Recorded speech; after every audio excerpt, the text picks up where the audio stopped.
ahí mi pantalla. Ok. Avísame por favor cuando vean.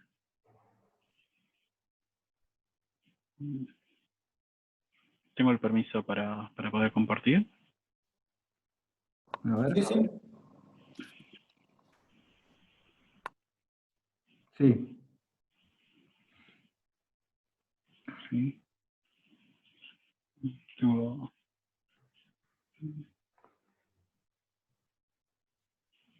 Ya no me deja compartir. ¿Sabes?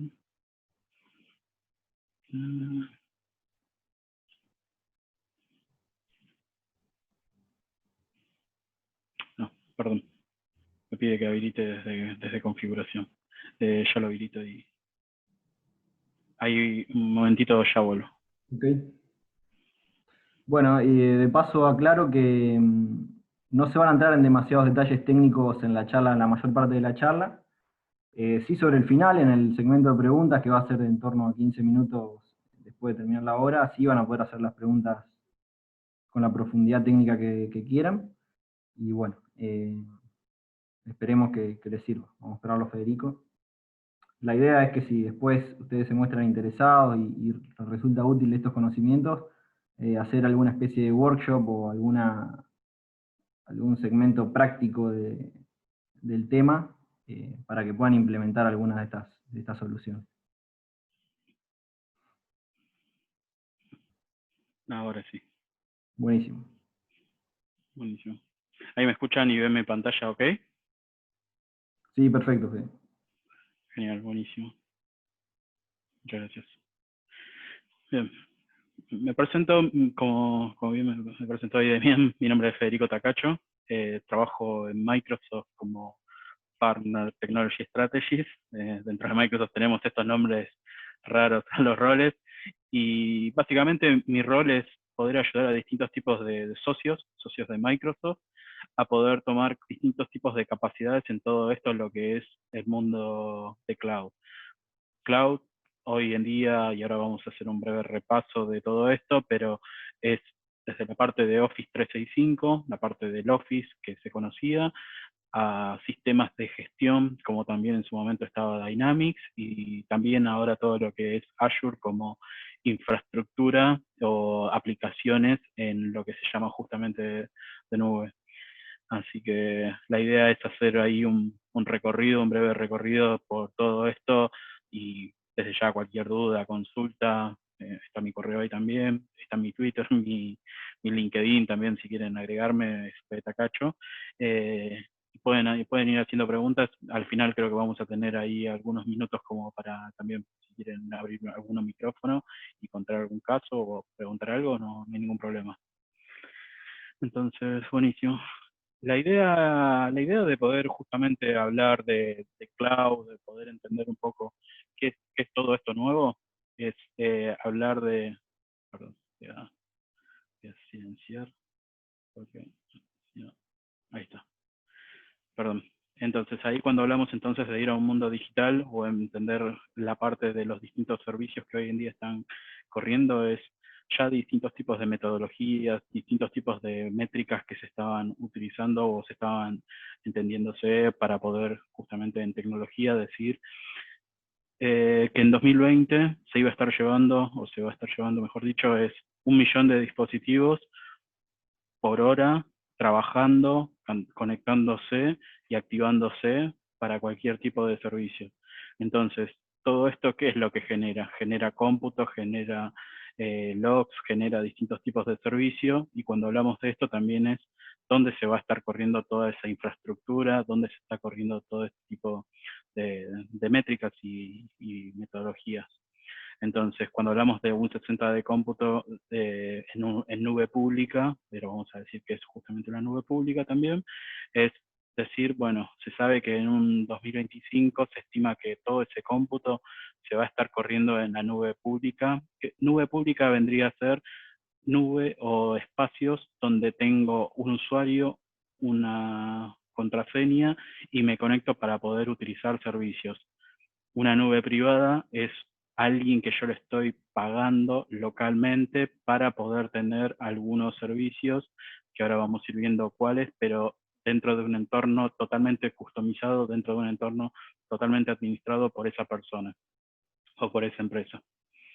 Entonces, cuando hablamos de qué es la nube, básicamente la definición de qué es la nube se entiende que nube es justamente un estilo de cómputo escalable, elástico y altamente disponible que es facilitado como servicio. Entonces, esto obviamente se entrega a través de Internet, pero lo que me permite es que se vaya adaptando a mi necesidad, a mi servicio, a lo que yo quiera hacer.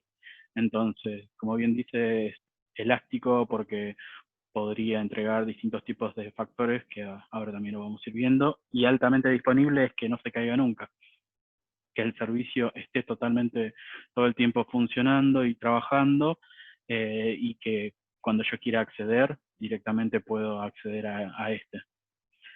Entonces, muchas veces cuando se dice entendiendo realmente qué es la nube, hablamos de dónde están los servicios, qué es lo que se está trabajando, vemos como componentes de la latencia, entendemos un poco distintos paradigmas. Entonces, cuando hablamos de nube, básicamente una nube o un servicio de Azure como es el de Microsoft, estamos hablando de data centers. Entonces, cuando hablamos de data centers, básicamente es totalmente infraestructura que está alejada de una ciudad, que en este caso es un data center de Estados Unidos, donde, como se ve ahí en la creación del data center, es todo un ambiente cerrado, que tiene obviamente la parte de energía, la parte de refrigeración, pero que el mismo está compuesto por, voy a poner acá el lapicito, el puntero láser, donde tenemos los contenedores, y esos contenedores están totalmente cerrados para justamente tener cada uno de esos servidores y que esos servidores estén totalmente administrados por la consola principal que ahora vamos a ir viendo. Entonces, esta consola principal permite también alternar si en el caso de que hay algún problema con alguno de estos contenedores, que están todos cerrados, automáticamente esto se replique. ¿Por qué? Porque justamente una de las partes importantes, como hablábamos recién, es que la alta disponibilidad del servicio me permite de tener todo mi servicio, lo que yo estoy utilizando, replicado en distintos módulos. Entonces, si a mi servidor que estoy trabajando le falló el disco, automáticamente ese disco ya está replicado en otras instancias, en otros servicios de ese data center. Entonces, me permite de que si se me arruina la máquina con la que yo estoy trabajando, no voy a tener un tiempo de espera hasta que recupere algo o hasta que avise que se me cayó la máquina. Automáticamente eso lo que hace es switchea, hace un cambio entre el mismo data center, pero me entrega la disponibilidad y el 99,9% que ahora también vamos a ir hablando. Entonces, esta es otra región, una región también cerrada, acá comparado contra una camioneta. Dentro de esa camioneta se ve un poco también el tema de tamaños, cuando comparamos un poco de las distintas regiones. Acá hay un data center que es productivo de Microsoft, y al fondo se ve otro data center también creándose. Entonces, en temas de espacios, lo que justamente siempre se pregunta es, bueno, ¿y cuál es el espacio real? Por lo general es tamaño de un estadio de fútbol, o incluso de dos, cuando son justamente dos data centers que tienen más disponibilidad de servicio. Entonces, yo podría estar trabajando con un solo data center, con una sola región, pero a la vez también puedo trabajar con dos para tener aún mayor capacidad de cómputo. Acá depende, la verdad, mucho de qué es lo que yo quiera utilizar, qué es lo que quiera correr. Así que, entonces, ahí cuando hablábamos de regiones o de servicio de los data centers, hoy en día Microsoft alrededor de todo el mundo tiene 61 regiones. Cada una de estas regiones, data centers, quizás a nosotros lo que más nos interesa es la región que vamos a tener menor latencia. La latencia es básicamente el tiempo de respuesta que obtengo al pedir algo. Yo, por ejemplo, desde Argentina, quiero pedir información a Brasil. La latencia que voy a tener a Brasil son aproximadamente, para tener una idea, 60, 50 milisegundos de ir y pedir un valor, un dato, de poder ir y tenerlo. Entonces, si yo hago a Estados Unidos tengo aproximadamente entre 90 y 120, dependiendo obviamente de mi proveedor de Internet, para poder utilizar. Entonces, estos son los servidores o son los data centers que mayormente se utilizan, los de Estados Unidos y el de Brasil, principalmente por eso. Y también, ¿por qué? Porque si mi servicio es crítico, supongamos una base de datos, necesito una base de datos, la base de datos siempre me conviene utilizarla donde tengo menor latencia, donde tengo mayor tiempo de respuesta. Puedo utilizar otro data center de España, puedo utilizar un data center de todo lo que es Europa o Asia, sí puedo realmente utilizarlo, pero no va a tener sentido porque voy a tener que, si quiero utilizar Asia, cada vez que yo quiera hacer una llamada o abrir una página de Asia, tengo que ir hasta Asia mediante internet y volver. Entonces, ese tiempo de respuesta no voy a tener buena performance. Entonces siempre se recomienda que sea una región cercana a donde yo esté trabajando. Entonces, estos son algunos de los data centers que decíamos. Y cuando hablamos de nube, básicamente también siempre la pregunta es, ¿y por qué realmente me conviene utilizar nube? Entonces, aquí una de las principales o de los tres módulos los tres pilares es por el tema de velocidad, por el tema de que es escalable y económica. Entonces, es veloz porque básicamente nos permite tener una máquina virtual, un clúster, un servicio, lo que yo necesite, en menos de 5 o 10 minutos. En menos de 5 o 10 minutos puedo dar de alta una máquina, puedo tener un servidor ya corriendo, funcionando y configurándolo con Linux, con Windows, que ahora también vamos a ir viendo un poco eso, pero puedo tenerlo con la información o con la necesidad que yo tengo. Entonces, en menos de 10 minutos, como les decía, pueden tener una máquina. Y la segunda es que es escalable, básicamente porque no es necesario trabajar con la mejor máquina del mundo, trabajar con el servicio más caro, sino que por ahí para un entorno de pruebas o de recién de comenzar, puedo trabajar con algo bien básico. No es necesario que trabaje con algo súper caro, porque no va a tener sentido. No lo voy a estar utilizando, no lo voy a estar aprovechando. Entonces, acá lo que se dice justamente es escalable porque cuando yo necesite realmente utilizar todo ese cómputo o toda esa capacidad, y ahí sí lo voy a tener disponible, pero para comenzar no tiene mucho sentido. Entonces, y es económico básicamente porque voy a pagar por lo que utilizo. Si yo utilizo esa máquina o ese servicio durante 1 o 2 horas, voy a estar pagando por esas 2 horas y nada más. La verdad que no tiene justamente algo de por qué tengo que pagar de más si realmente no lo estoy utilizando. Entonces, si voy a tener un procesador, una máquina funcionando durante 3 horas o un horario de oficina, pago por ese horario. Después se apaga el servicio, lo apago y dejo de consumir, dejo de utilizar eso. Es bastante como si fuese una canilla, que abro la canilla, lo que vaya a utilizar, corto, o si no, si se quiere ver de otra manera, también es como la luz. Mientras yo utilice la luz, voy a estar utilizando, voy a estar pagando eso, y cuando no lo necesite, lo apago. Entonces, acá un poco también la parte de cuáles son los disparadores, cuáles son las formas de por qué tengo que utilizar algún servicio de cloud. Básicamente es, en algunos casos, infraestructura, contratos que ya no quiero seguir pagando, no quiero pagar por un servicio que tengo un costo anual y realmente no lo estoy utilizando, por lo que les decía, la verdad que no lo utilizo tanto como me están cobrando, entonces prefiero pagar por el tiempo que realmente lo encienda, que lo esté utilizando, es uno de esos puntos.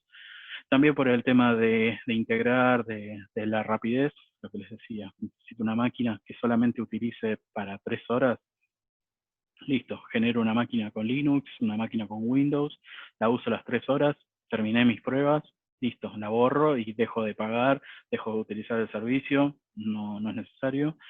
Lo que es capacidad urgente. Mañana necesito tener un clúster para tener alguna aplicación de procesamiento y la verdad que pedir un servidor o rentarlo me está resultando bastante problemático.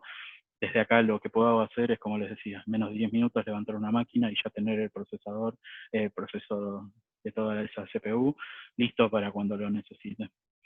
actualización de software. Muchos servidores que están corriendo hoy en día no están soportados en su última versión, no están actualizados, tienen temas de seguridad. Hoy en día dentro de Azure eso no ocurre, entonces está también entregando una capa de soporte y seguridad, como el que vemos al lado, para poder también tener los datos que ustedes comparten, que los datos que ustedes procesan, que estén soportados y estén cubiertos por todo el SLA, el Software Level Agreement que Microsoft tiene con los clientes para poder entregar una disponibilidad de ese servicio. Lo mismo por la parte de compliance. Por la parte de compliance, Microsoft cumple con distintas normativas. Ahora en un ratito las vamos a ir viendo. Después el tema de innovación. Todo lo que es innovación del servicio, y también ahora en los próximos slides vamos a ir viendo qué son esos servicios de aplicación que es innovación pura. No, la verdad son servicios que Microsoft deja disponibilidad para que puedan utilizarse y lo utilicen mediante el uso que quieran hacer. Y después el tema de software y fin de soporte. Hoy en día Microsoft tiene ya todo el soporte o todo lo que es la capa de soporte dentro de Azure totalmente administrada para tratar de evitar justamente que si tengo algún problema, eso no lo puede ver alguien, directamente siempre está asociado a la infraestructura y está asociado a una etiquetera. Entonces, cuando hablábamos también de aplicación o modernización, todo lo que es el tema de migraciones, la verdad que acá es por ahí el concepto más básico es hablar con máquinas virtuales, hablar con contenedores, hablar con todo lo que es administración. Esto, la verdad que también viene ya soportado por la herramienta y ahora en un momento vamos a ir viendo un poco más. Entonces, cuando hablamos también de los pilares de Cloud Computing, básicamente lo que se hace es se divide por IaaS, por PaaS y por SaaS. ¿Qué significa cada uno de estos? Es básicamente infraestructura como servicio, plataforma como servicio y software como servicio. Si para verlo de una manera es en un esquema tradicional, yo me tengo que comprar un servidor, me compro ese servidor, me encargo de la red, de la conectividad, me encargo del almacenamiento de ese servidor como tal, de qué manera se va a estar virtualizando, me encargo de comprar la licencia del sistema operativo, de poner las aplicaciones, todo el tema de datos, toda la configuración por detrás para que eso realmente funcione, y acá no aparece, pero también me hago cargo de la energía y me hago cargo de la refrigeración de ese servidor para darle el mantenimiento correcto. Entonces, ese sería el modelo tradicional donde yo me hago cargo de todo y administro todo como tal. Entonces, después está el otro modelo, que es uno de los que hablábamos, infraestructura como servicio, donde la parte de administración básica de redes, almacenamiento, servidor, como veíamos hace rato en esos data centers, lo que se hace es, queda todo administrado por Microsoft, lo administra el proveedor. Entonces, ¿qué me encargo yo? Es básicamente elegir la versión del sistema operativo que quiero correr, el Windows, el Linux, la versión, la distribución que necesite, y me encargo de configurar todo arriba, pero solamente de la parte de aplicaciones y datos, y con runtime y middleware también, si tengo algo específico. Pero si no, me encargo solamente de la capa del sistema operativo y las configuraciones básicas. El resto se encarga todo Microsoft. Microsoft ya me da la virtualización, se encarga de poner los servidores, se encarga de que el almacenamiento también esté disponible, se encarga de todo. Y después el otro modelo que también está es el de plataforma como servicio. En el modelo de plataforma como servicio es básicamente Microsoft se encarga de todo. En este caso también se encarga del sistema operativo, y de la parte de runtime y middleware, pero básicamente es si yo fuese a hostear una aplicación, si fuese a hostear mi página. Entonces, si yo tengo mi aplicación, mi página, esa página lo único que va a estar es hosteada en un data center de Azure y lo voy a estar utilizando en plataforma como servicio. ¿Por qué? Porque solamente me interesa mi página y me interesan los datos de lo que vaya a hacer. El resto, qué sistema operativo tiene por detrás, la verdad no me interesa porque no quiero administrarlo, no me interesa que sí esté actualizado, pero ya se encarga de eso Microsoft, se encarga también de la parte de seguridad, como para tener una seguridad para ese servicio, pero no me interesa lo que es justamente administración, solamente me interesa entrar a mi WordPress, a mi Joomla, a mis distintas aplicaciones y poder utilizarlas como tal. Entonces me da todo un modelo de administración. Y el último, por ahí está más pensado software como servicio, a lo que hoy en día es un Zoom, es un Teams, a lo que es Office 365. Ahí son herramientas que ya están disponibles en la nube, y lo único que hago es utilizo mis credenciales y me conecto. Lo utilizo, no me interesa dónde está hosteado, hoy me estoy conectando a Zoom, y ya sé que Zoom está hosteado en alguna nube, entonces me interesa solamente utilizarlo, no me interesa cómo está hecha la aplicación, si la aplicación cumple con algunos parámetros, por eso sí me va a interesar, pero son configuraciones básicas que hago desde mi lado, no desde por detrás, y lo mismo con la otra capa del sistema operativo. No me interesa dónde está corriendo Zoom, sino que me interesa utilizar la aplicación, utilizar el aplicativo. Entonces, llevándolo también a otro ejemplo por ahí más básico, es pizzas en la nube o pizzas como servicio, donde por ahí, para poder explicar lo que veíamos recién, es llevado en un modelo tradicional, hacerla en casa la pizza, yo me debería hacer cargo de todo, de lo que es cocinar la pizza, el relleno, la base, todo lo que es el horno, el gas y la cocina. Si esto lo llevo a un modelo de infraestructura, solamente cocina como servicio, compro una prepizza y directamente la utilizo, la cocino, me hago cargo de poner el horno, poner el gas, cocinarla básicamente. En el otro, lo que es recoger y hornear en plataforma como servicio, es básicamente pedir un delivery o comprar algo ya hecho. De lo que voy a estar haciendo, justamente no voy a estar cocinando la pizza o el relleno. Y en el último, que es software como servicio, justamente también delivery o ir a comer afuera, donde no me voy a hacer cargo de nada, sino que ya compro todo un servicio prearmado.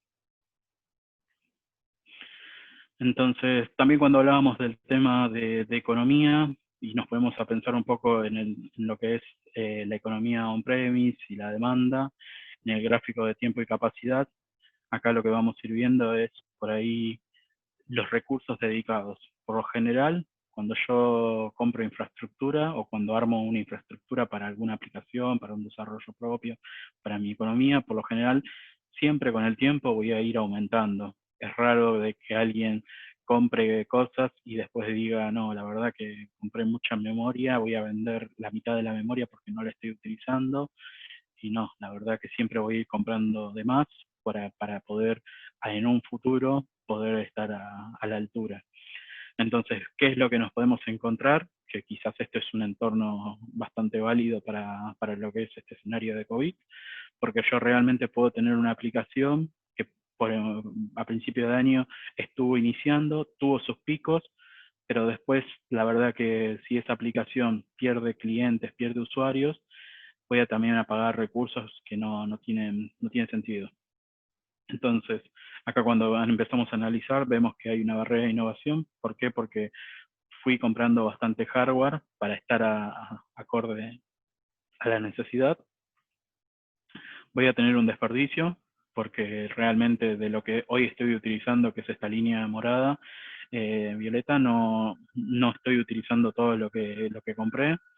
Voy a estar teniendo una capacidad insuficiente, donde esta capacidad insuficiente es un escalón, una parte donde yo no estoy a la altura de mi servicio, y esto qué es lo que provoca, es que clientes no puedan utilizar mi solución, mi herramienta, o yo no pueda entrar a mi servicio, y también lo que me genera es justamente una pérdida. ¿Por qué? Porque si estaba vendiendo una solución, un aplicativo, y la verdad que no voy a tener la cantidad que esperaba justamente por tener algún problema de estos. Entonces, cuando hablamos también de economía, pero en la nube, lo que vemos es la misma línea violeta con el gráfico de lo que estoy realmente utilizando, pero en este caso los recursos, todo el hardware que voy a estar utilizando, realmente va a acompañar, obviamente por encima, de lo que esté utilizando. Entonces, cuando yo comience a utilizar el servicio, mi servicio va a estar pensado para soportar esa carga. A medida que vaya vaya avanzando y vaya creciendo mi servicio, también esto va a ir escalando, va a ir aumentando para estar acorde a esa necesidad. Y si mi servicio baja, como vemos acá, también va a ir bajando. Entonces, ¿qué es lo que me genera o cómo puedo leer esto? Es básicamente tener una menor inversión inicial. No es necesario que compre hardware que no estoy utilizando todavía en ese momento. Me permite no tener un desperdicio. Al estar acompañándome, cuando esto crezca, también va a estar creciendo y no voy a estar pagando por algo que no estoy usando. Y es justamente posible escalar. Y cuando se reduzca la capacidad justamente de cómputo, esto también me va a acompañar y va a seguir pagando, voy a estar pagando por realmente lo que estoy utilizando, que es un poco lo que hace rato hablábamos de por qué utilizar nube. Entonces, es un poco comparado con los escalones que veíamos recién. Esto es la parte de por ahí un poco también desde cuándo está trabajando lo que es nube. Azure está en realidad desde 2010. Desde 2010 están trabajando. 2014, para tener una foto, una imagen de aquel momento, por ahí era la cantidad de servicios, entender realmente qué es lo que se hacía. Habían los servicios básicos que eran tener acceso a Office, a PCs, a tablets, teléfonos o a consolas, pero cuando vemos un poco más el cómo está ahora, Azure, son números de momento, servicio utilizado, pero cuando vemos ya un poco más en la parte de servicios o infraestructura o qué es lo que tiene realmente, vemos que la parte de infraestructura hoy está con todo lo que es la capa de cómputo, y esas máquinas virtuales, infraestructura como servicio. Para lo que yo quiera hacer con networking también está totalmente soportado, pero vemos una capa tanto de seguridad como de plataforma híbrida, y también vemos lo que es el Platform as a Services, que es un poco lo que les comentaba hace rato. Platform as a Services son soluciones de Microsoft ya empaquetadas, listas para poder utilizar, sin necesidad de estar creando infraestructura, crear un Linux, sin necesidad de crear un Windows Server, configurarlo, hacer la instalación de mi aplicación. Me permite poder conectar 2, 3 cosas y salir andando. Entonces, acá es donde vamos a tener servicios, por ejemplo, de media services. Si yo quiero transmitir un video, directamente lo que hago es, desde mi aplicación de lo que esté utilizando, conecto al media services y hago la integración del servicio. Si necesito correr lo que veíamos hace rato, plataforma como servicio, que es el web application, ese web application directamente va a estar corriendo y esperando que yo hostee mi página. Entonces, lo mismo pasa con los motores de base de datos, de SQL y de no SQL. Y después, lo que tiene muy interesante es que, por ejemplo, para la parte de inteligencia, hoy en día Microsoft ya ofrece servicios totalmente disponibles, que son los de Cognitive Services y los de chat. Entonces, todos estos servicios ya están disponibles para poder utilizarse. Lo único que hago es conecto mis aplicaciones o mis desarrollos o la interacción que yo quiera hacer, o le puedo incluso desde la página mandar información y que utilicen todo el servicio cognitivo, y está listo para poder utilizarse.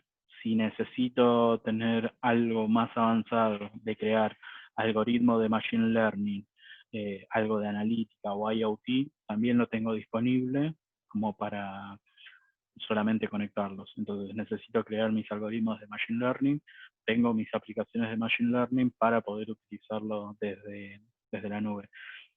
Caso contrario, si quiero crear un algoritmo de machine learning, podría crear una máquina virtual, configurar, pero básicamente estaría haciendo lo que veíamos hace rato. Estaría haciéndome cargo de todas las cosas que realmente o no es mi foco o no quiero centralizarme. ¿Por qué? Porque a mí me interesa utilizar el servicio de algoritmo de machine learning y utilizarlo y hacer la configuración que necesite, no más allá.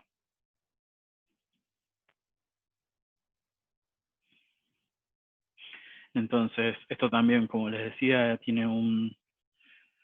cuando tiene un servicio de marketplace que te permite poder encontrar soluciones ya armadas para no tener que empezar a trabajar desde cero. Entonces, si quiero un Windows Server, tengo un Windows Server directamente para conectarme y lo uso o creo la máquina virtual basándome en un template, en una plantilla. Lo mismo si quiero crear un servidor de Linux, si quiero crear algo de contingencia o de plataforma, todo lo que es proceso de datos, lo puedo crear directamente desde ahí. Azure hoy en día es una nube totalmente abierta. Básicamente lo que significa esto es que trabaja con otras tecnologías. Acá, como podremos ver, es todas tecnologías no Microsoft. Entonces, a nivel infraestructura, necesito trabajar con Linux, puedo trabajar con Linux, necesito trabajar con Red Hat, Ubuntu, SUSE, Oracle o Docker, que también es otra tecnología no Microsoft, puedo utilizarlas. Necesito trabajar con algún motor de base de datos que no sea de Microsoft, también lo tengo. Necesito crear un desarrollo de aplicaciones básico en PHP, Node.js, Python, Ruby, lo tengo disponible. No es necesario trabajar con .NET, trabajar con aplicaciones de Microsoft, que están disponibles, pero la verdad que no, la idea no es cambiar una metodología de trabajo, sino que cada uno se sienta cómodo trabajando con sus tecnologías y que esto sea totalmente compatible. Entonces, eso sería como el principal mensaje. De hecho, acá también como para mostrar un poco cómo Microsoft ayuda y también colabora con todo lo que es el proceso de open source en los distintos repositorios. Microsoft desde el 2014 fue creando como distintas fundaciones de open source, fue creando como distintas herramientas. Hoy en día Visual Studio, que si alguien recuerda, Visual Studio era 100% Microsoft, 100% trabajar en Windows, 100% trabajar en .NET, trabajar con C#, que es otro lenguaje. La verdad que por ahí era solamente cerrarse a un solo ambiente, y hoy en día esta herramienta Visual Studio Code, como se la llamó, te permite poder trabajar desde el sistema operativo que quieras, sea Linux, sea Mac, sea Windows, poder trabajar el tipo de lenguaje que quieran, no necesariamente que sean lenguajes de Microsoft, y la verdad que viene siendo una de las herramientas que más se utiliza globalmente. Hoy en día está marcada, en 2018 fue marcada como la herramienta número 1 para los desarrolladores. Esto es totalmente gratuito, no tiene ningún costo. Se pueden bajar la aplicación desde Visual Studio Code y lo pueden utilizar totalmente gratuito. Ofrece seguridad, ofrece distintos tipos de plugins también para conectarse y hacer algunas otras cosas por ahí un poco más avanzadas, pero es totalmente gratuito. No se cobra por el servicio de Visual Studio Code porque la verdad que funciona bastante bien, y la misma comunidad de software libre va ayudando a crear nuevas características, crear nuevos plugins, y eso la verdad que Microsoft escucha bastante en ese sentido, y nuevas características, nuevas sugerencias que hagan en la aplicación se analizan y se van agregando. ¿Por qué? Porque termina siendo justamente facilita el uso de la misma y no deja que se encasille o que se encapsule, como también se dice, para que quede desactualizada o que solamente cumpla 2 o 3 funciones y no ese es el foco, sino que es que se vaya justamente trabajando día a día. Entonces, bueno, esto es un poco la parte de GitHub, también de distribución. Microsoft compra GitHub hace unos años. La verdad que en la compra de GitHub lo que ayuda es básicamente a poder, desde Microsoft también, a compartir repositorios, crear repositorios donde esté toda esta información, donde haya documentos de ejemplo, donde haya código de prueba. La verdad que es totalmente público y está totalmente libre para que si alguien quiere hacer alguna corrección o alguien quiere cargar alguna nueva característica que descubrió, lo puede hacer dentro de los mismos repositorios. Esta es un poco la parte de servicios que se fueron agregando. Y cuando hablamos también desde el tema de compliance, hoy en día desde Microsoft, obviamente si no existe seguridad, migrar a la nube no tiene ningún sentido. Entonces Microsoft también, desde el lado de Microsoft se trata y se lleva a que cada determinado tiempo se hagan distintos tipos de auditorías dentro de Microsoft justamente para cumplir las distintas normativas. Entonces las normativas ISO normativas a nivel global. Hoy en día Microsoft cumple todas estas. Después igual les vamos a estar compartiendo la presentación si alguien la quiere bajar. Aparece la página de Azure Compliance, pero son las distintas normativas, tanto para nivel global, a nivel de gobierno de Estados Unidos, a nivel de industria. ¿Por qué? Porque en la parte de medicina muchas veces se pide que donde yo vaya a colocar mis datos, ese servidor cumpla con distintas normativas. Dentro de las que son regionales, en Argentina lo que es la protección de datos, esa también está cubierta por el servicio, está auditada y está correctamente aprobada. Entonces son como distintas, justamente, normativas de compliance que se piden, y dentro de esas Azure hoy está al día con todas.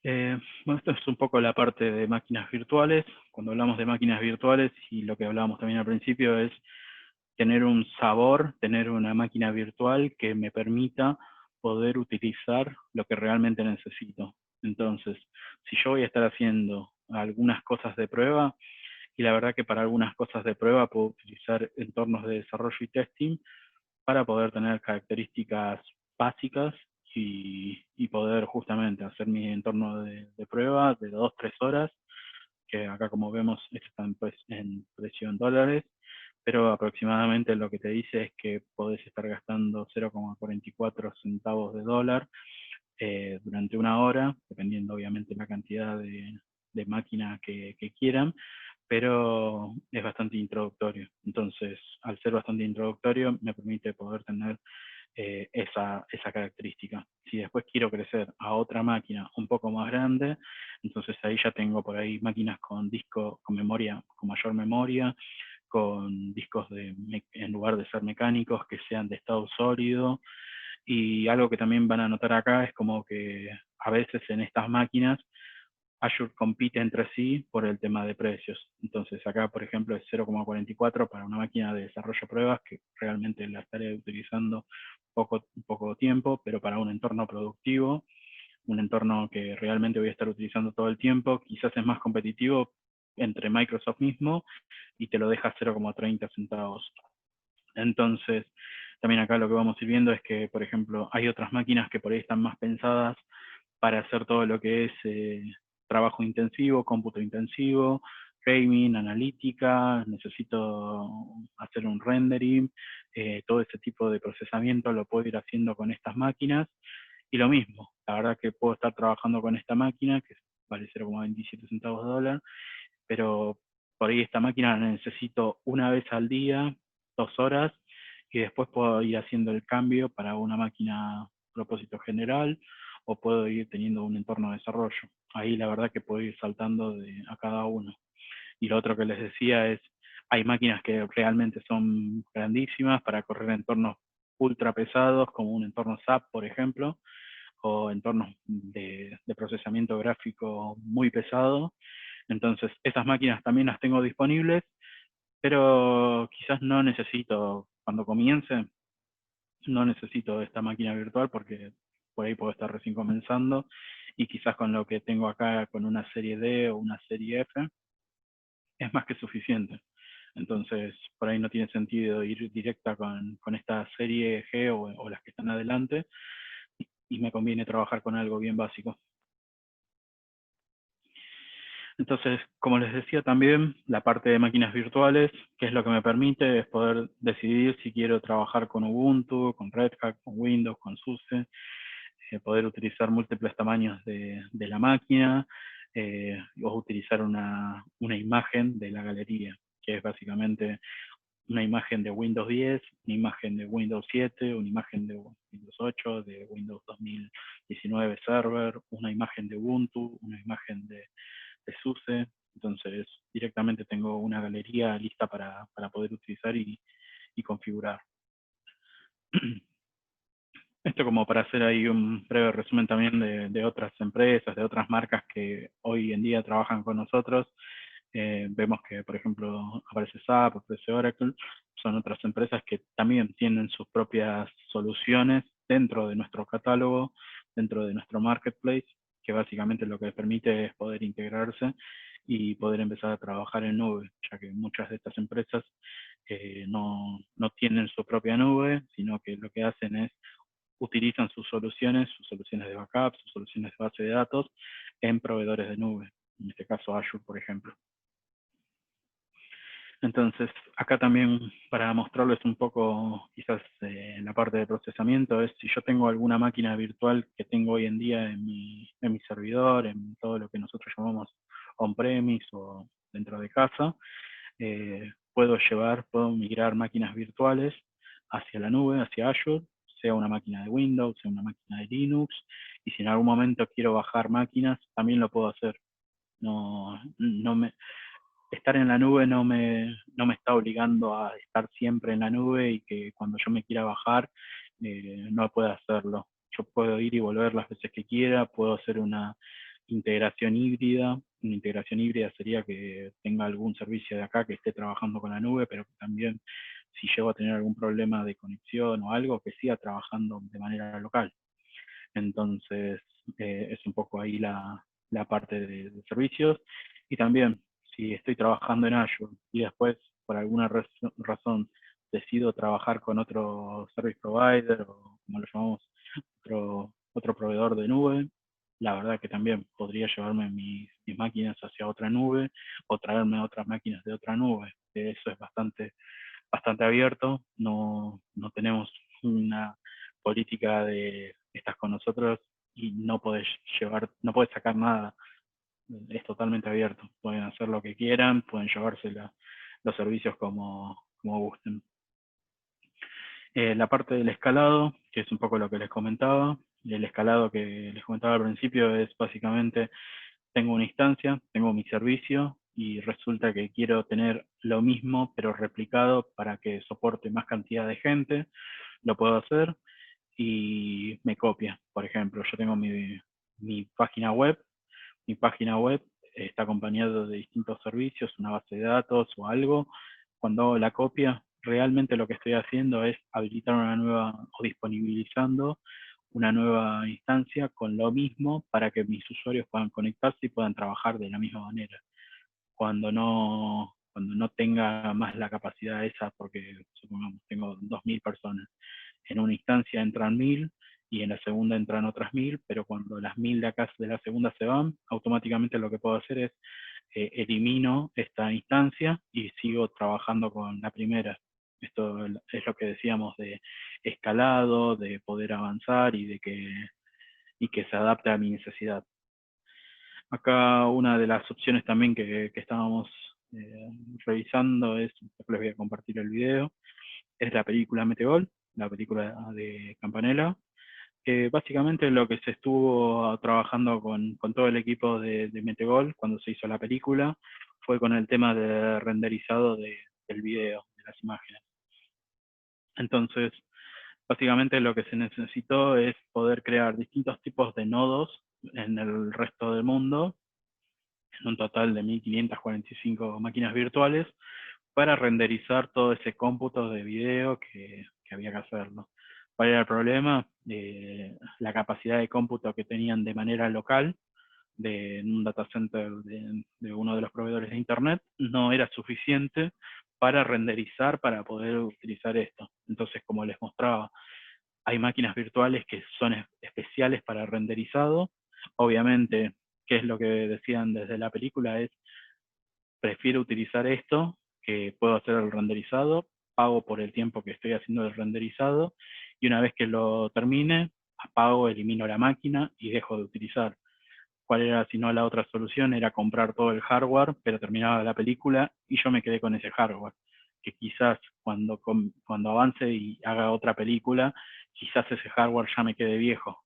Entonces, la verdad que para ese tipo de entorno o ese tipo de mercado, quizás el hacer la producción en nube te soluciona no quedarte con algo desactualizado, te permite poder escalar según sea la necesidad y, que se vaya adaptando justamente a ese escalado que necesito durante ese tiempo. Después se elimina y dejo de pagar el servicio, elimino todo y no me cobra nada. Pero para poder hacer justamente el renderizado de esas 1.545 VMs, se hubo que utilizar una solución de esto. Y otro de los casos es Petrobras, acá en Argentina, que en su momento, para crear una extranet o todo un servicio, hubo también que hacer solicitud de hardware. Ellos tenían el problema de que en su momento traer hardware, y ahora también a veces sucede que traer hardware puede demorar un tiempo. Entonces, cuando necesitan tener infraestructura de manera inmediata, quizás trabajar con soluciones cloud les permite, como veíamos hace rato, en 10 minutos o en el tiempo que sea armar la infraestructura, en el tiempo que sea armar el escenario para que trabaje cierto equipo, es muchísimo más rápido trabajar en nube que esperar hacer la configuración, encargarme de todo lo que es la configuración de cada uno de esos equipos y de dejárselos disponibles para que puedan trabajar. Entonces, la disponibilidad siempre termina siendo lo esencial, porque me permite poder empezar a trabajar cuanto antes y evitar esos tiempos, esos lapsos muertos. Entonces, otro tipo de escenarios también que se le dan a la parte de Azure es todo lo que es backup en la nube. Yo si tengo que hacer backup de mi máquina, de mi equipo, lo podría hacer directamente conectándome al servicio de backup de Azure, envío la información, tengo una política de retención de 99 años, la verdad que ahí puedo poner la política de retención que quiera, quiero tener información que se vaya pisando todos los días, necesito que tener una copia de seguridad por semana, puedo aplicar esa política, necesito que cada 15 días se guarde un backup, también lo puedo hacer, necesito que cada un año o cada determinados meses pueda hacer una copia, también lo puedo hacer. Entonces, no necesariamente tiene que ser mis documentos, tengo una base de datos, tengo un servicio de correo, puedo ir haciendo, todo esto obviamente es un backup encriptado, lo que puedo hacer también es que se guarde, como veíamos hace rato, en 2 o en 3 data centers, tener réplicas de esa información por cualquier problema, sino por general se copian 3 veces en uno solo. Es lo que nosotros llamamos copias locales. Entonces, eso me permite poder justamente ir trabajando y haciendo backup según mi necesidad. Otro de los entornos mayormente utilizados son las bases de datos o lo que también son máquinas virtuales. Crear máquinas virtuales para poder trabajar un Windows Server, un SQL Server o un MySQL, un motor que les guste, luego se puede crear y se puede configurar desde ahí. Y el último, que es uno de los que veíamos también como plataforma, como servicio, es el alojamiento de los sitios web. Tengo mi página, puedo utilizar el servicio de hosting que tiene, en este caso Azure, y me permite poder justamente escalar según la necesidad.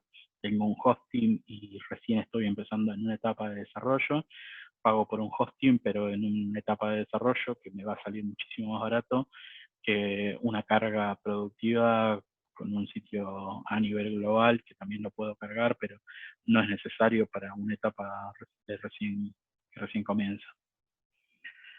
Entonces, también otra de las cosas que Azure también tiene y es más competitivo en ese sentido, como para poder entregar infraestructura de desarrollo y de testing, que me permite poder tener servicios más baratos, que son justamente para desarrollo y testing, que pagar algo productivo, ya que es justamente algo más adaptado a mi necesidad, a mi laboratorio, a esos escenarios. Entonces, bueno, estos son un poco los clientes que hoy en día dentro de Argentina están utilizando algunos servicios. Tengo la página de Microsoft Learn, voy a compartir mi pantalla. Acá, para no entrar mucho en detalle, lo que voy a hacer es mostrar un poco la parte del portal de Azure. Esto es el portal de Azure, donde yo veo mi página, veo mis servicios, veo lo que estoy haciendo. Acá tengo una página que se llama CloudTrip, donde lo único que tengo es justamente un servicio totalmente administrado de mi servicio, me da información de lo que estoy utilizando, no voy a entrar mucho en detalle, pero me da como el recorrido. En este caso está pagado, así que no me está cobrando nada. Y otra de las cosas que también quería mostrarles, y se los voy a estar compartiendo después con los chicos, es una de las partes de Research, un programa que tiene Microsoft, donde hay distintas información para universidades. Entonces, aparecen los distintos servicios que hoy se están utilizando en Azure, como puede ser la parte de inteligencia artificial, la parte de cómputo, de Visual Recognition. Son distintos servicios que van a poder ir viendo casos de ejemplo, casos de investigación, qué servicios son los que se están utilizando. Es un poco justamente información como para que puedan ir viendo y puedan ir viendo casos de éxito en robótica, en realidad virtual, de otros países, y que también acá en Argentina hay un equipo de educación que también avanza y ayuda a las distintas universidades con este tipo de proyectos. De hecho, acá aparece el de Cognitive Search.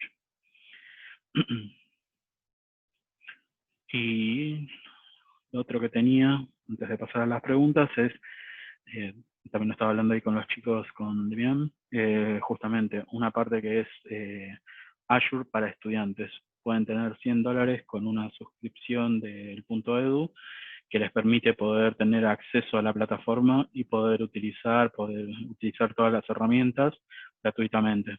Entonces, es durante un año, que se valida con el usuario de la universidad de ustedes, y les permite poder justamente tener acceso a motores de base de datos, a la aplicación de código, bases de datos, páginas web, máquinas con Linux, Machine Learning, los algoritmos, IoT, servicios cognitivos para poder hacer 30.000 transacciones por día. La verdad que es un servicio bastante grande y pueden ir haciendo un poco de todo. Y después, por cada uno de estos también, cuando entran, tienen la información basada en la documentación de Microsoft, que es totalmente pública, que les explica cómo poder hacer tal cosa. Quieren hacer una integración de servicios cognitivos por alguna investigación que están haciendo, dentro de la documentación pueden ir a servicios cognitivos y van a tener la información. Entonces yo acá entro rápidamente a lo que es a Azure Learn. En la parte de Learning aparecen todos los servicios de Azure que están listos y son gratuitos para poder tomar algún tipo de capacitación.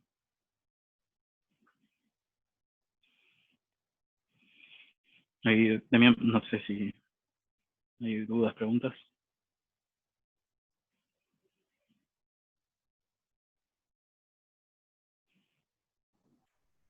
Sí, Fede, ¿me escuchás? Sí, sí, sí.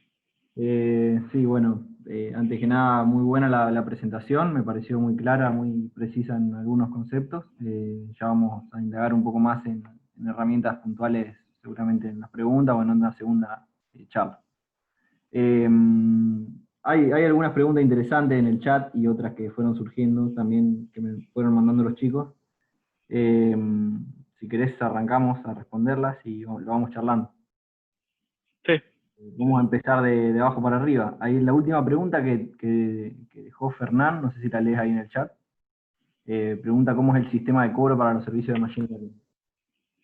El servicio de cobro de Machine Learning básicamente es por acción que se le está dando. Entonces, si yo, por ejemplo, al servicio de Machine Learning, en este caso, las veces que haga interacción con el servicio, me va a estar haciendo una transacción. De hecho, voy a poner acá la calculadora. Hay una calculadora pública de Azure. Ajá. Machine Learning. Acá lo que aparece es la calculadora de Machine Learning.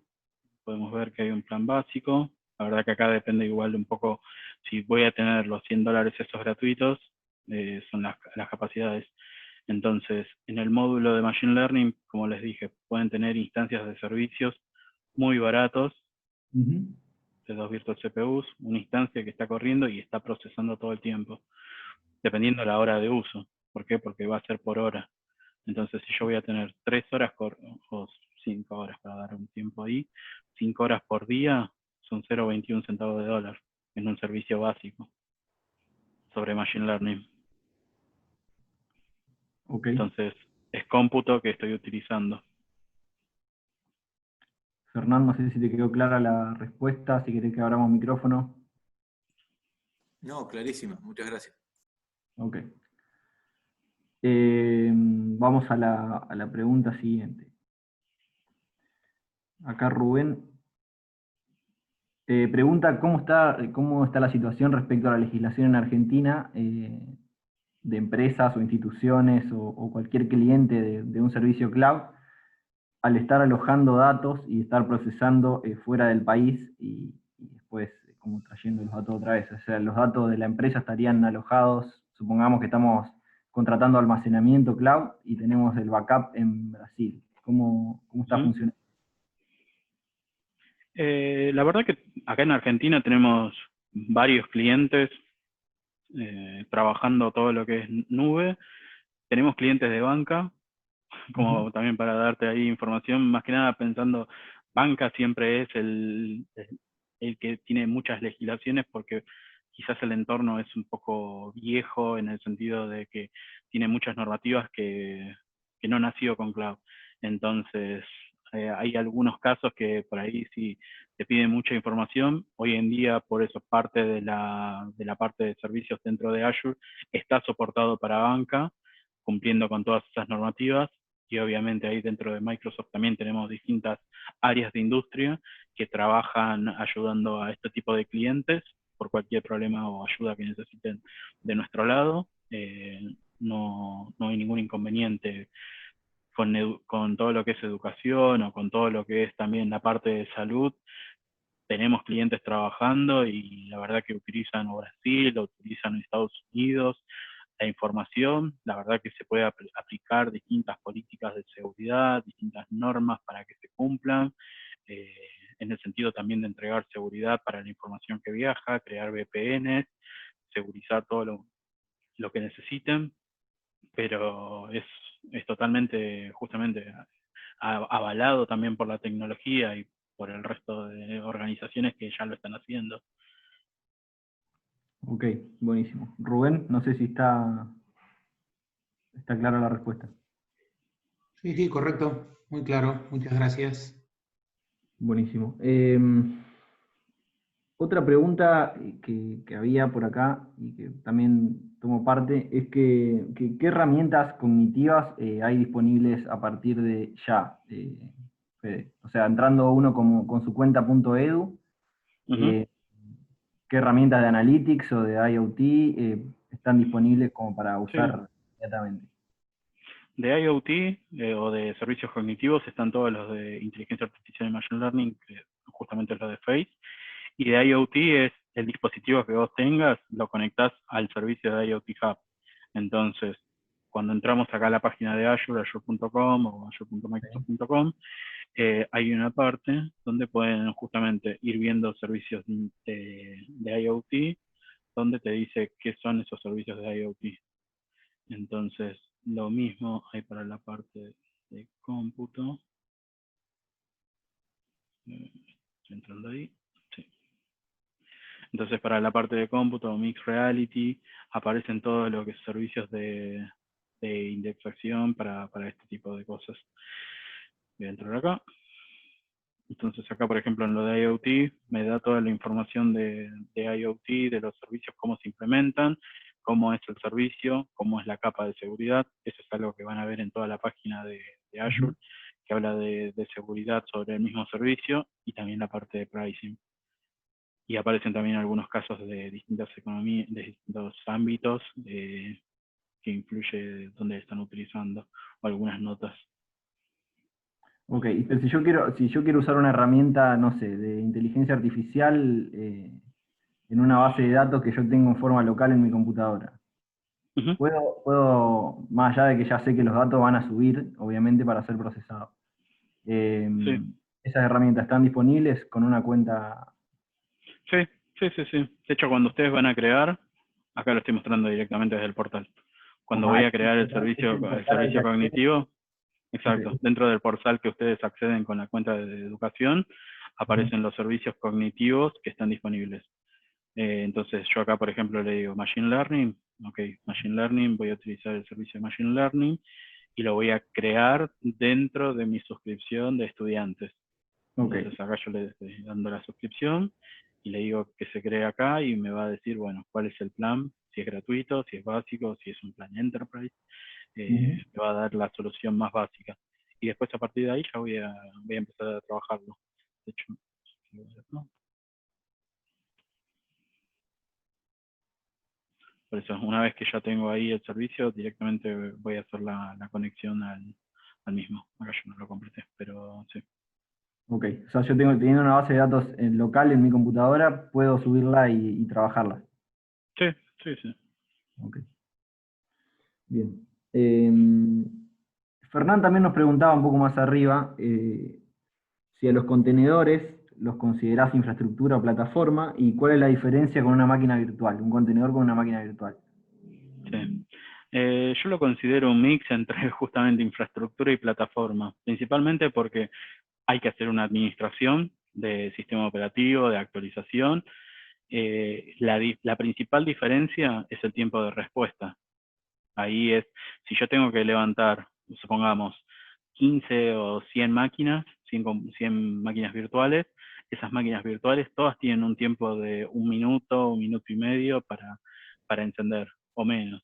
Entonces, el contenedor, ¿cuál es el beneficio? Es que cuando yo utilizo una aplicación en contenedores, estoy utilizando una partecita de esa aplicación. Entonces no es necesario que levante toda la infraestructura, sino que simplemente lo que voy a hacer es levantar ese módulo del conector, del contenedor, y a medida que lo vaya utilizando, se van a crear más instancias de ese contenedor, pero cuando ya no lo necesite, directamente elimino todos esos contenedores y me olvido.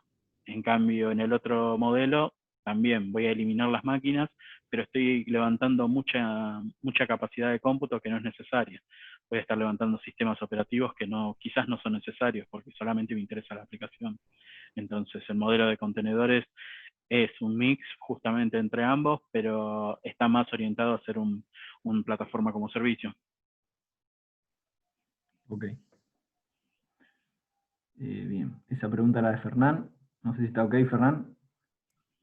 Sí, ¿son más baratos los containers que las máquinas virtuales en general? Sí, porque tenés un módulo, o sea, son nodos en realidad. Vos tenés un nodo que, por ejemplo, vos pones una máquina virtual, pero cuando vas a poner más nodos, esos nodos realmente te ocupan nada, son solamente una partecita de tu aplicación. Suponete que tenés un sistema de gestión, entonces tu sistema de gestión tiene 10 módulos. Si vos solamente querés cargar un módulo porque es el módulo que más se está utilizando, en un contenedor solamente vas a cargar una partecita de ese módulo. En el modelo de máquinas virtuales vas a estar cargando todo el sistema de gestión sin necesidad porque no lo estás realmente utilizando todo y estás cargando varias máquinas por solo una partecita. Entonces, ese sería como el principal competidor de por qué ir por contenedores o por qué ir por una máquina virtual. Pero sí, te termina saliendo más barato trabajar con contenedores siempre y cuando tu aplicación sea apta para contenedores. Buenísimo, gracias. De nada. Otra pregunta que hay acá, y que me pide que la haga yo, es respecto de los costos o del dimensionamiento de la solución que se necesita, ya sea procesamiento, almacenamiento. Si podés comentar algo acerca de cuándo empieza a convenir contratar un servicio cloud o tener el data center en forma local, más allá de los servicios críticos y la redundancia que uno pueda necesitar. Eh, la verdad que ahí varía mucho del tipo de proyecto, de cómo lo estén trabajando. Porque si yo ya tengo toda la infraestructura, si ya compré infraestructura y la verdad que me va a convenir seguir trabajando con lo que tengo, por ahí utilizar servicios de cloud para hacer procesamiento específico, lo que veíamos servicios cognitivos, empezar a trabajar o algo de contenedores, que por ahí en mi infraestructura en algún momento me voy a quedar corto. ¿Por qué? Porque todo lo que yo tenga como infraestructura dentro de mi data center o dentro de mi servidor, en algún momento le voy a exigir varias cosas que haga al mismo tiempo y me va a decir, no doy más, no llego a toda esa capacidad que vos necesitas. Entonces, muchas veces por ahí, quizás ahí la nube también es una forma de optimizar lo que tenés localmente. Si yo, por ejemplo, tengo una máquina, un servidor, y dentro de ese servidor tengo guardado todos los backups, quizás una forma de darle más capacidad y más posibilidad de uso a ese servidor local es, en lugar de hacer el backup localmente, que haga el backup en la nube. Entonces, ¿qué estoy haciendo? Es liberar capacidad de cómputo de ese servidor local y voy a seguir trabajando con mi servidor local, pero el backup lo estoy tirando en la nube para poder darle más aire y que respire mejor ese servidor. Entonces, lo mismo con si tengo alguna aplicación, que quizás la aplicación no tiene sentido tenerla local, la puedo llevar a la nube, pero quizás es crítica y la tengo que trabajar local, lo puedo hacer. Puedo ir alternando. La verdad que no es listo, me voy a la nube y tiro todos los servidores que tengo local. La verdad que no es ese sentido, sino que es trabajar de una manera híbrida y que lo que tengas lo puedas seguir utilizando. Y si necesitas más carga, más procesamiento, esto sí lo haces híbrido y lo trabajas con la nube. No es, el mensaje no es tirar todo lo que tengas on-premise y empezar a trabajar en la nube. Es ir haciendo un mix justamente de ambas cosas. Exacto. Buenísimo. Buenísimo, Fede. Y en ese sentido también habría que aclarar que hay servicios críticos que por ahí, con la conectividad con la que disponemos, es necesario seguir teniéndolo en forma local. Que es el cloud, la conectividad, ¿no? Sí, yo durante, en Microsoft llevo 4 años trabajando con partners, después 2 años más trabajando con universidades, por ahí más del lado de desarrollador, pero con lo que me fui encontrando, la verdad, viajando por Argentina también, visitando clientes, visitando socios, es que por ahí muchas veces el tema es la conectividad, entonces quizás tener cosas críticas como una base de datos locales sigue teniendo un sentido, pero también teniendo por ahí una réplica de esa base de datos en la nube te permite poder trabajar y hacer procesamientos que de otra manera deberías hacerlo localmente, instalando, comprando aplicativos de terceros, y hoy quizás hacer todo ese procesamiento lo podés hacer en la nube y te lo bajás cuando lo necesites, o lo utilizás o haces los pedidos del paquete cuando realmente sea necesario. Pero sí, termina siendo como distintos escenarios. La verdad que ahí yo me he encontrado con de todo. Sí, depende mucho del proyecto, depende mucho del proyecto. Me pasó que, por ejemplo, servicios de contenedores en el interior se están haciendo bastante. De hecho, este año estuve por Córdoba y la verdad que hay una base bastante grande de desarrolladores, Rosario, en Santa Fe también estuve, y la verdad que también ahí se está haciendo bastante.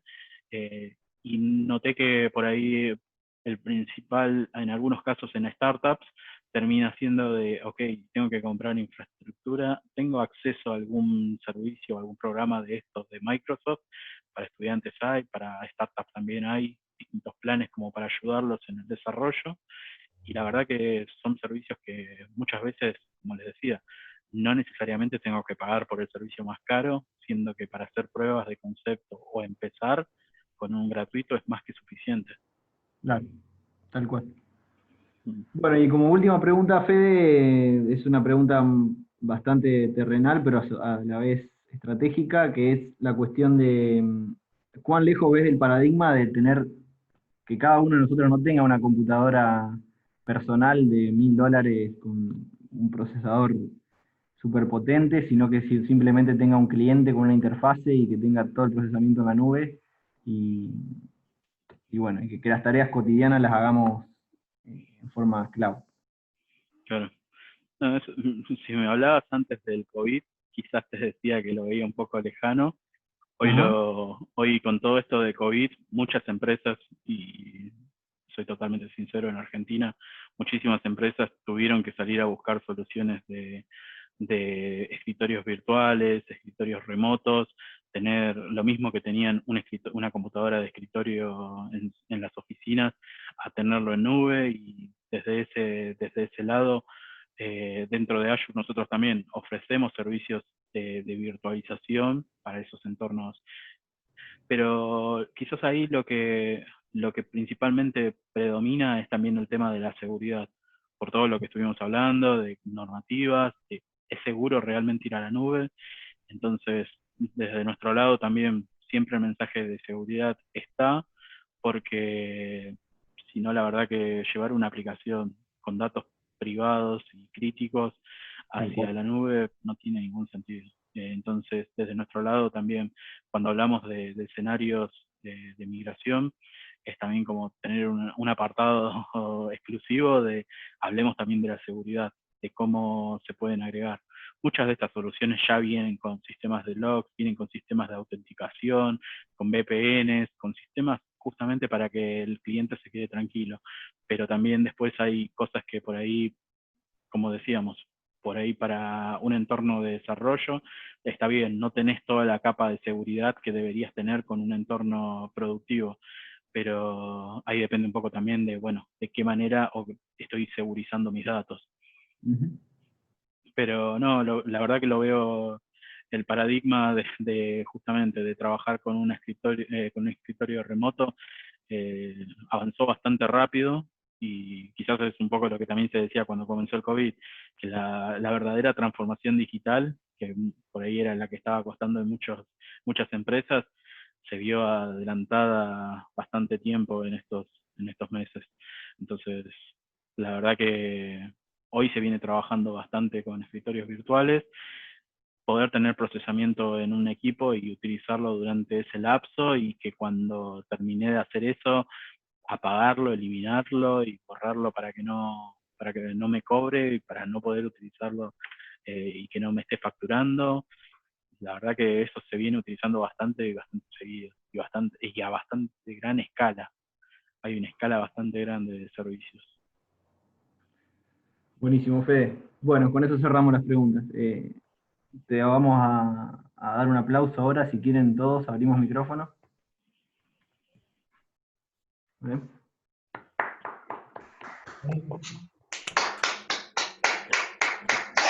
Muchas gracias. Muy bueno, Fede, la verdad que muy bueno. Muchas gracias. Estamos en contacto para lo que prometimos, por ahí hacer algún workshop o algo a futuro Sí, práctico. sí, se puede hacer ahí un workshop, buscar algunos casos de algún ejemplo que quieran trabajar. Hacemos una práctica justamente de subir algún clúster. Alguien, como no me acuerdo el nombre, creo que era Ernesto, que Sí. preguntó también por contenedores, eso también. Fernán, sí. No, sí, bueno, a ver también el tema de contenedores, podríamos hacer ahí algo de eso, no hay problema. Es agenda totalmente abierta y poder ver. Y si pasa todo esto, quizás en algún momento también ir a visitarlos. Dale, buenísimo, Fede. Muchísimas gracias. Muy bueno. No, listo. Yo les voy a compartir igual la presentación ahora de Demian. Dale, mandámela a mí, Cualquier... Fede, y yo la comparto a través de los medios oficiales que tenemos. Buenísimo. Dale. Gracias. Listo. Te Cerramos. agradezco mucho el tiempo. Hasta luego.